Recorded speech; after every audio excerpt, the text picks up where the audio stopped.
Alright, so in this video we're going to be working on shading and how to do it real easily.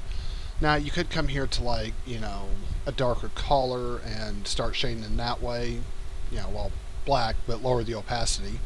But this runs into a problem. We want to be able to create another layer so we can modify just that one layer and make it easier on ourselves. So what I'm going to do is I'm going to create a new layer right here.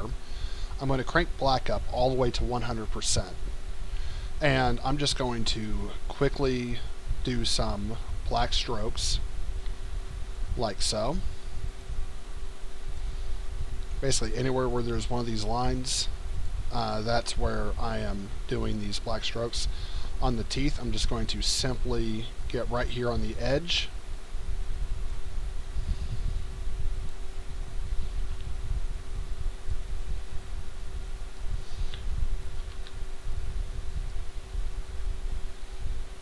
Okay, these teeth I think will be alright. Probably just a little bit over here, not much. And so now I'm actually going to change the size to 10, and I'm just going to come up across here real quickly. And you go ahead and change this to 5. I'm going to start bringing this in, like so. And then right here I can go ahead and do this real quickly. There we go.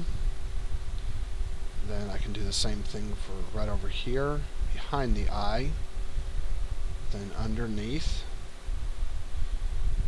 I'm going to change this to 40. Now for this back here, I'll go over that here in just a second. For now, I'm actually going to set this to 20. Let me go ahead and set it to 5 for now. So I'm going to want that to show that has some depth as it's coming in, or whatever. Same thing with this one.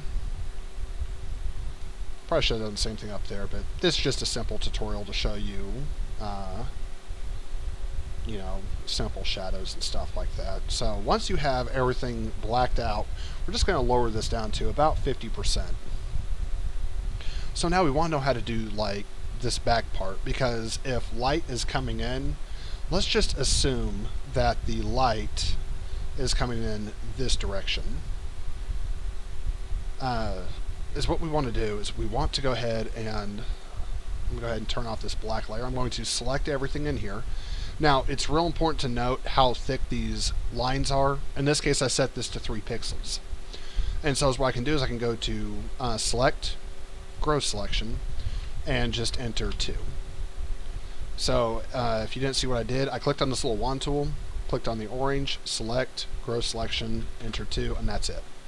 So what I'm going to do now is, with black selected, I'm actually going to set this to about 40. And I'm just going to paint in here real quickly.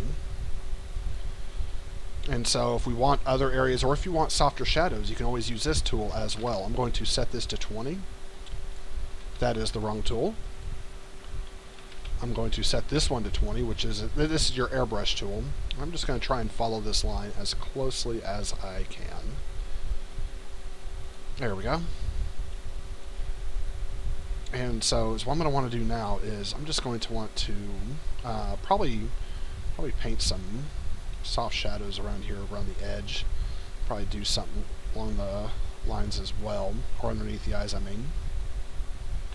And then right here is what I can do is just, first I need to select this. And let me go ahead and go to select, grow selection. I'm going to grow it by 2. I'll come back to this tool, and I'm just going to paint across here real quickly. There we go. And so now when we turn this back on, we'll see that we have our shadows. And I need to actually lower this layer down just a little bit as well, and that's how you would create soft shadows. And so you can see the soft shadows around the eyes, you can see the shadows, how they're affecting this. The nice thing about layering like this is when you layer something, you can see that it's actually getting darker as it's going through. And this one actually needs to be brought on top. Probably need to bring up the opacity just a little bit, something like that. So this way we really get some darkness in there. For areas like this, let's say, right here. Okay, this is actually a perfect example. So we can see this sharp line right here. it's not really good. So I can actually come in here and just, well, first I need to undo my selection, but I can just come in here and quickly paint and fill that line in.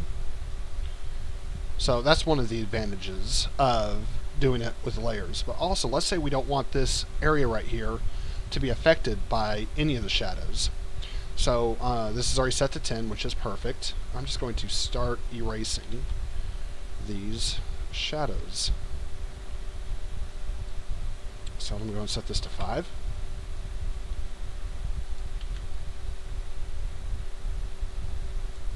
There we go.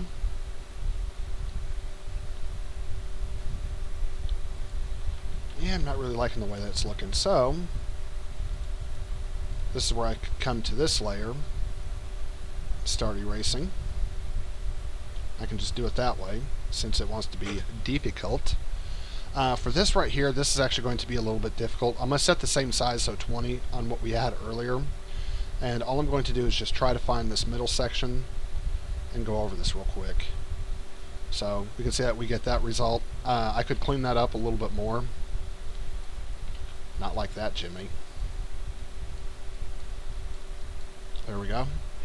And then to blend that, all I need to do is come down to this little cotton tool, set that to 20, maybe 10, and we just start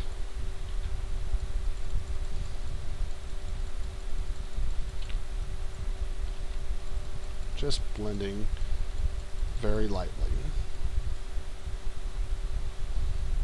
Alright, so is there something else I want to cover? I don't think there's anything else I want to cover in this tutorial.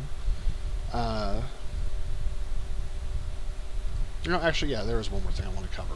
So I need to create a tongue, which is something I didn't do earlier. So I'm going to set my pixel size to 3. I'm just going to create a very simple tongue. There we go. A little bit of depth to it. I'm going to come down here to my color layer. I'm actually going to go to red. That looks like a good tongue color. I'm going to set this to 10. We're just going to paint in here real quickly. An easier way to do this is if I just click on this, same thing as before, grow selection 2. I can simply click this and just paint in real quickly, which is something I probably should have done to begin with, but oh well. Life gives you lemons. Alright, so now's what I want to do is I'm actually going to do that so this way part of the mouth is actually covering it. But I actually need to come across here and actually start painting that in like so. So I actually want this to come in. There we go. And that's the other nice thing is all you have to do is just click on your shadow layer and you can apply shadows. If you want more shadows, just create another shadow layer and start going over it. Drop the opacity and that's it. Another advantage of working in this method is you can have as many shadows as you want. So as you can see, if I actually select this tool, I can just simply create another shadow layer like so. So that's pretty much going to be it for this tutorial. I hope you learned something new, and I shall see y'all later.